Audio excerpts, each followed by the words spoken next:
सड़कों पर बिजली कर्मचारी प्रदर्शनरत हैं। उनका कहना है कि जिस तरीके से बिजली विभाग में निजीकरण किया जा रहा है उसमें बिजली कर्मचारियों का अनहित है। और ये मैं आपको दिखा दूं कि ये लखनऊ का शक्ति भवन है जो बिजली विभाग का मुख्यालय है। यहाँ पर तमाम संख्या में जो बिजली कर्मचारी हैं वो यहाँ पर पहुंचे, अपना विरोध दर्ज करा रहे हैं। जिस तरीके से पश्चिमांचल और दक्षिणांचल में निजीकरण किया गया है उसके बाद उनका कहना है कि बिजलीकरण पूरी तरीके से विद्युत विभाग पर हावी होता जा रहा है। आगे भी इसको निजीकरण पूरा विस्तार करते जा रहे हैं, इसको रोकना है और जो निजीकरण इन्होंने जिस पश्चिमांचल और दक्षिणांचल में किया है उसको वापस लिया जाए और इससे बिजली कर्मचारियों का अनहित है। तो ये बिजली कर्मचारी हैं जो फील्ड हॉस्टल में एकत्र हुए थे, यूपी के 75 जिलों से आए हैं और अन्य राज्यों से जो बिजली कर्मचारी के नेता हैं वो भी शामिल हुए इस प्रदर्शन में। उनका कहना है कि हमने फील्ड हॉस्टल से शक्ति भवन तक पैदल मार्च करेंगे और उसके बाद हम अपनी मांगों को रखने के लिए तैयार हैं, लेकिन ना कोई अधिकारी और ना ऊर्जा मंत्री सुनने के लिए तैयार हैं। अगर हमारी मांग नहीं सुनी जाती है तो यह प्रदर्शन आंदोलन में तब्दील हो जाएगा। फिलहाल जो विद्युत कर्मचारी जो यहाँ पर प्रदर्शनरत हैं वो यहाँ फील्ड हॉस्टल से निकले थे, उन्होंने रैली निकाल के यहाँ शक्ति भवन अपने मुख्यालय तक पहुंचे। अब वापस अपने ये फील्ड हॉस्टल जा रहे हैं और वहाँ पर आगे की रणनीति तय करेंगे। कैमरा पर्सन धर्मेंद्र साहू के साथ मनोज पांडे, लखनऊ न्यूज़ 24। पश्चिम बंगाल में वक्फ बिल को लेकर लगातार विरोध प्रदर्शन हो रहा है और विरोध प्रदर्शन इस बार इतना बढ़ गया कि जहां पे बेकाबू भीड़ को पुलिस ने छितर-बितर करने के लिए आंसू गैस के गोले और कई राउंड गोलियां पे छोड़ी। ये मामला पश्चिम बंगाल के मुर्शिदाबाद के जंगीपुर का है, जहां पे वक्फ बिल को लेकर यहाँ पे लोग प्रदर्शन कर रहे थे, विरोध करते रहे थे। राष्ट्रीय राजमार्ग 12 को पूरी तरह से ठप कर दिया था। पुलिस घटनास्थल पे पहुंची और भीड़ को हटाने की कोशिश कर रही थी, लेकिन भीड़ इतनी ज्यादा थी कि पुलिस के ऊपर में ही हमला कर दिया। पुलिस के कई गाड़ियों में तोड़फोड़ किया गया, पुलिस के गाड़ी के आग के हवाले कर दिया गया। जिस तरह से पुलिस लगातार वहां पे भीड़ को किसी तरह से छितर-बितर करके एक बार फिर से आवाजाही पूरी तरह से यातायात को ठीक ठाक किया है। दूसरी तरफ पूरे इलाके में इंटरनेट सेवा को बंद कर दिया गया है, यानी जहां पे जंगीपुर में जिस जगह पे घटना हुई है उस इलाके में पुलिस बल यानी रैब की भी तैनाती किया गया है। पूरे इलाके में अशांति न फैले, इसको लेकर पुलिस चप्पे पे निगाह रखा है। कैमरामैन पंकज के साथ मनोज पांडे, न्यूज़ 24। जयपुर शहर में एक बार फिर से पीला पंजा गरजता नजर आ रहा है। दरअसल राजस्थान सरकार के फैसले के बाद झारखंड मोड़ से खातीपुरा तिराहे तक अतिक्रमण हटाओ की बड़ी कार्रवाई शुरू हुई है और इस दौरान करीब 300 से भी ज्यादा मकान, दुकान, अस्पताल, होटल, तमाम चीजें जो अतिक्रमण की जद में आ रही थी उन्हें तोड़ा जा रहा है। यहाँ पर एक अस्पताल भी अभी आप देख सकते हैं कि अतिक्रमण में की जद में आने वाला किस तरह से तोड़ा गया। पूर्व डीजीपी नवदीप सिंह का घर भी अतिक्रमण की जद में था, उसे भी तोड़ दिया गया। हालांकि पूर्व डीजीपी ने इसका विरोध किया तो पुलिस उन्हें पकड़कर अपने साथ ले गई थी, क्योंकि पुलिस नहीं चाहती थी कि किसी तरह का कोई बवाल हो। इस पूरी कवायद का मकसद यही है कि 200 फीट तक जोड़ने वाली इस सड़क को 165 फीट चौड़ा कर दिया जाए और अतिक्रमण के जो कारण लोगों को परेशानियां हो रही थी, ट्रैफिक की सबसे बड़ी जो समस्या आ रही थी उसे किसी तरह दूर कर दिया जाए। वैसे इससे पहले मुख्यमंत्री भजनलाल शर्मा ने अपने निर्वाचन क्षेत्र सांगानेर में भी अतिक्रमण हटाओ की बड़ी कार्रवाई शुरू करके यह संकेत दे दिया था कि अतिक्रमण चाहे किसी भी नेता जनप्रतिनिधि के इलाके में हो उसे बर्दाश्त नहीं किया जाएगा, उसे तोड़ा ही जाएगा। कैमरामैन विक्रम सिंह के साथ श्रीवत्सन, जयपुर न्यूज़ 24। मध्य प्रदेश में एक अजब गजब मामला सामने आया है, जहां नर्मदापुरम जिले के पिपरिया के सरकारी कॉलेज में कोई प्रोफेसर नहीं बल्कि चपरासी स्तर का जो कर्मचारी है वो परीक्षा की उत्तर पुस्तिकाओं को जांचता हुआ नजर आया। इस मामले ने तूल पकड़ा और जब जांच बैठी तो इस पूरे मामले में न सिर्फ सरकारी कॉलेज के प्राचार्य बल्कि नोडल अधिकारी को सस्पेंड कर दिया। साथ ही जो चपरासी है और जिन 3 लोगों को इस पूरे जांच की जिम्मेदारी दी गई थी उन पर भी सख्त कार्रवाई के निर्देश दिए गए हैं। ये मामला जब सोशल मीडिया पे वायरल हुआ तो इसके बाद जो चतुर्थ श्रेणी कर्मचारी पन्नालाल पठारिया जो चपरासी के पद पर है वो उस पर कार्रवाई की गई। तो इसके बाद पूरे मामले में जब जांच की गई तो उसमें राकेश कुमार वर्मा जो कि कॉलेज के प्रिंसिपल हैं और साथ ही प्रोफेसर राम गुलाम पटेल को तत्काल प्रभाव से निलंबित कर दिया गया। कैमरा पर्सन कमलेश व्यास के साथ विपिन श्रीवास्तव, न्यूज़ 24, मध्य प्रदेश। धर्म नगरी अयोध्या में रामलला की प्राण प्रतिष्ठा के बाद अब एक और प्राण प्रतिष्ठा की बड़ी तैयारी की जा रही है। अयोध्या में राम जन्मभूमि ट्रस्ट के महासचिव चंपत राय ने जानकारी देते हुए बताया कि रामलला की प्राण प्रतिष्ठा के अलावा 18 और मूर्तियों की प्राण प्रतिष्ठा जून में होगी। 3 दिन ये आयोजन चलेगा। फिलहाल इन मूर्तियों का निर्माण जयपुर में हो रहा है, जो 15 अप्रैल के बाद अयोध्या आएंगी। 30 अप्रैल को इन मूर्तियों को सिंहासन पर रखा जाएगा। चंपत राय ने कहा कि मूर्तियां बहुत भारी हैं, लिहाजा इन्हें रखने के लिए बड़ी मशीनों की मदद दी जाएगी। प्राण प्रतिष्ठा से पहले मूर्तियों की सामूहिक पूजा होगी। प्रथम तल पर 6 मूर्तियां स्थापित होंगी, जिसमें भगवान सूर्य, भगवती, अन्नपूर्णा, शिवलिंग, गणपति और हनुमान जी की स्थापना होगी। राम मंदिर ट्रस्ट ने जानकारी देते हुए ये भी बताया है कि अप्रैल के महीने तक मंदिर में लगी हुई सभी बड़ी क्रेन हटा ली जाएंगी। मतलब मंदिर के भीतर कोई भी निर्माण कार्य अब नहीं होगा। कैमरा पर्सन धर्मेंद्र साहू के साथ अशोक तिवारी, लखनऊ, न्यूज़ 24। वक्फ संशोधन विधेयक अब कानून का रूप ले चुका है और 8 तारीख से देश भर में लागू हो गया है। लेकिन इस बीच बीजेपी के सामने सबसे बड़ी चुनौती है कि वो आम मुसलमानों को कैसे समझाए कि ये उनके फायदे का बिल है, ये उनके फायदे का कानून है। इसलिए अब बीजेपी देश भर में मुस्लिम समाज के बीच जाने की तैयारी कर रही है। आपको बता दें कि इसको लेकर कल दिल्ली में बीजेपी का जो विस्तार कार्यालय है उसमें एक बड़ी बैठक बुलाई गई है और इसमें जो टास्क दिया जाएगा पार्टी के तमाम नेताओं को कि वो मुस्लिम वर्ग के बीच जाकर नए कानून की खूबी को उनको समझाएं और उनके मन में जो कन्फ्यूजन है उसको दूर करें। इसे लेकर कार्यशाला का आयोजन भी किया जाएगा। बीजेपी अध्यक्ष जेपी नड्डा कार्यशाला को संबोधित भी करेंगे। केंद्रीय अल्पसंख्यक मामलों के मंत्री किरण रिजिजू भी कार्यशाला में शामिल होंगे। इस कार्यशाला में देश भर के बीजेपी के नेता भी शामिल होंगे, जिन्हें जिम्मेवारी दी जाएगी कि देश भर में लगभग 35 से 40 लाख मुस्लिम समाज तक उन्हें पहुंचना है। इतना ही नहीं, इसके अलावा इसमें संघ की भी मदद ली जाएगी।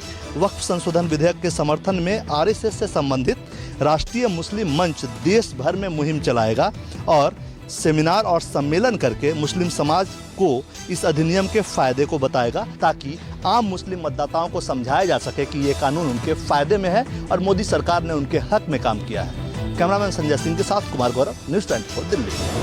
2025 के बिहार विधानसभा चुनाव में अभी वक्त है, लेकिन इस बार अभी से ही कई आईपीएस और आईएएस अधिकारी हैं जो अपनी चुनावी को डिसाइड करने में लग गए हैं। 2025 के इस बार विधानसभा चुनाव में 1 दर्जन से ज़्यादा आईएएस और आईपीएस अधिकारी चुनावी मैदान में होंगे, जिसकी तैयारी उन लोगों ने अभी से ही शुरू कर दी है।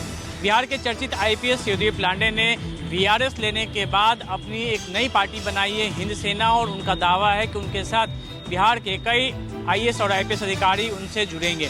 वहीं दूसरी तरफ अगर अलग अलग दलों की हम बात करें तो बिहार में कई दर्जनों ऐसे आईपीएस अधिकारी हैं। पटना बिहार में आईजी स्तर के अधिकारी विकास वैभव लगातार अपने एक मुहिम में लगे हुए हैं, जिसका नाम उन्होंने दिया है लेट्स इंस्पायर बिहार, जिसके तहत वो सिर्फ न सिर्फ बिहार बल्कि दूसरे प्रदेशों और विदेशों में रहने वाले बिहारियों को एक सूत्र में जोड़ने का काम कर रहे हैं। कैमरामैन सनी के साथ अमिताभ ओझा, न्यूज़ 24।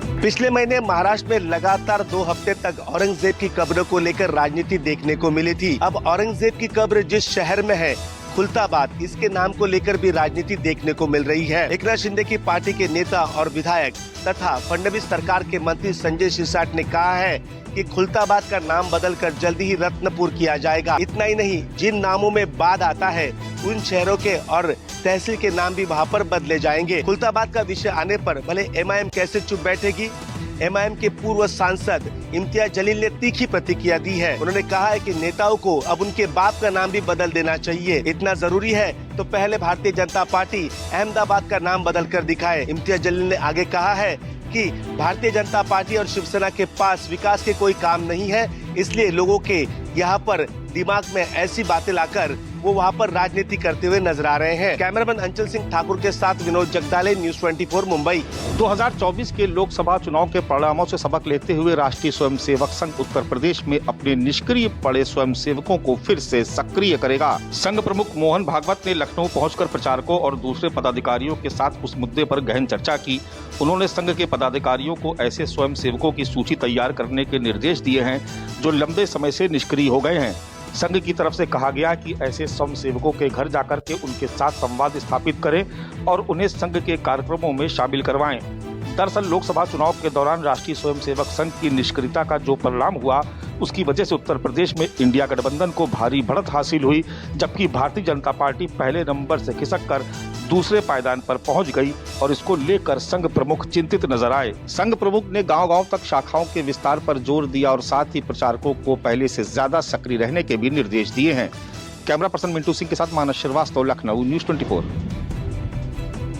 26/11 मुंबई हमले का मास्टरमाइंड तहव्वुर राना को आज भारतीय एजेंसियां अमेरिका से भारत लेकर वापस आ रही हैं। जानकारी के मुताबिक देर रात तक या तड़के सुबह तहव्वुर राना को दिल्ली लाया जाएगा, जहां पर कल उसे कोर्ट में पेश किया जाएगा और उसके बाद NIA तहव्वुर राना की कस्टडी की मांग करेगी। आपको बताएं कि 26/11 का जो मुंबई में हमला हुआ था उसमें 166 लोगों की मौत हुई थी, जिसमें 6 अमेरिका के नागरिक भी शामिल थे। तहव्वुर राना यह कोशिश कर रहा था अमेरिका की निचली अदालत और सुप्रीम कोर्ट में कि वह भारत में ना जा सके और लगातार उसके द्वारा यह दलील दी गई थी कि भारत में उसे जान का खतरा है, लेकिन अमेरिका की कोर्ट ने साफ तौर पर उसकी याचिका को खारिज कर दिया। अब भारतीय एजेंसियां उसे भारत वापस लेकर आ रही हैं, जहां पर 17 सालों के बाद अब तमाम जो लोग मारे गए थे 26/11 के हमलों में, उन्हें और उनके परिवार को इंसाफ मिल पाएगा। कैमरा प्रहलाद सिंह के साथ दीपक दुबे, न्यूज़ 24 दिल्ली। गुरमीत राम रहीम को एक बार फिर से रोहतक की सुनारिया जेल से पैरोल दे दी गई है और अब गुरमीत राम रहीम पूरे 21 दिन बाहर रहेगा। आज सुबह ही गुरमीत राम रहीम को लेने के लिए हनीप्रीत खास तौर पर पहुंची हुई थी और यही कारण था कि अब गुरमीत राम रहीम सिरसा में डेरे की स्थापना दिवस के जो भी समारोह होंगे उनमें उपस्थित भी होंगे।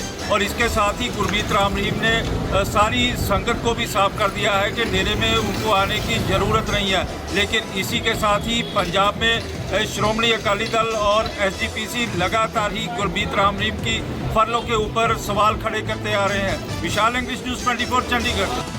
RBI ने आम लोगों को बड़ी राहत दी है। अब हर तरह का लोन सस्ता हो जाएगा, चाहे होम लोन हो या कार लोन हो। RBI ने रेपो रेट में 25 बेसिस पॉइंट की कटौती की है। फरवरी के बाद ये दूसरी बार है जब रेपो रेट में कटौती की गई है। अब रेपो रेट जो है 6% पर आ गया है। माना जा रहा है कि कुछ समय में RBI और कटौती कर सकती है, लेकिन बैक टू बैक पिछले कुछ महीनों में 2 बार जो रेपो रेट में कटौती हुई है उससे 50 बेसिस पॉइंट की कटौती यानी 0.5% ब्याज दर घट गए हैं, जिसे अगर बैंक आपको पास करते हैं तो आपका जो लोन है वो करीब अगर 20 साल का लोन है तो 1 साल पहले ही खत्म हो जाएगा अगर आप उतनी किस्त भरते हैं। दरअसल जो ग्लोबल ट्रेड वार चल रहा है उसको देखते हुए जरूरी था कि भारतीय अर्थव्यवस्था को बनाए रखने के लिए जो रेपो रेट है उसमें कटौती की जाए, जिससे ब्याज दरें कम रहे। दिलीप अवेरे के साथ इंद्रजीत सिंह, न्यूज़ 24 मुंबई। भारतीय नौसेना की ताकत में एक और इजाफा, क्योंकि भारत ने फ्रांस से 26 राफेल मरीन की खरीदने की मंजूरी दे दिया है। जी हाँ, न्यूज़ 24 को मिली जानकारी के मुताबिक रक्षा मंत्रालय ने यह जानकारी दिया है कि 63,000 करोड़ रुपए से अधिक के इस सरकारी सौदे पर जल्दी हस्ताक्षर किए जाएंगे। इस सौदे के तहत भारतीय नौसेना को 22 सिंगल सीटर और 4 ट्विन सीटर विमान मिलेंगे। राफेल MZ फ्रांस की डिसॉल्ट एविएशन कंपनी की ओर से तैयार किए गए हैं। भारतीय वायुसेना के राफेल विमानों की तरह अत्याधुनिक तकनीक और क्षमता से लैस होंगे। यह विमान भारतीय नौसेना के लिए एक गेम चेंजर साबित होंगे, जो समुद्र में संचालन की क्षमता को बढ़ाएंगे। इन जेट का इस्तेमाल विमान वाहक पोत पर भी किया जाएगा, जिसमें भारतीय नौसेना की सामरिक ताकत में काफी इजाफा होगा। यह सौदा केवल रक्षा क्षेत्र के लिए महत्वपूर्ण नहीं है, बल्कि यह भारतीय सामरिक ताकत को भी एक नई दिशा देगा। इसमें न केवल वायुसेना और नौसेना की क्षमता में वृद्धि होगी, बल्कि यह चीन और पाकिस्तान जैसी ताकतों के खिलाफ भी भारत को रणनीतिक बढ़त प्रदान करेगा। कैमरा पर्सन राणा विनाश के साथ पवन मिश्रा, न्यूज़ 24 दिल्ली।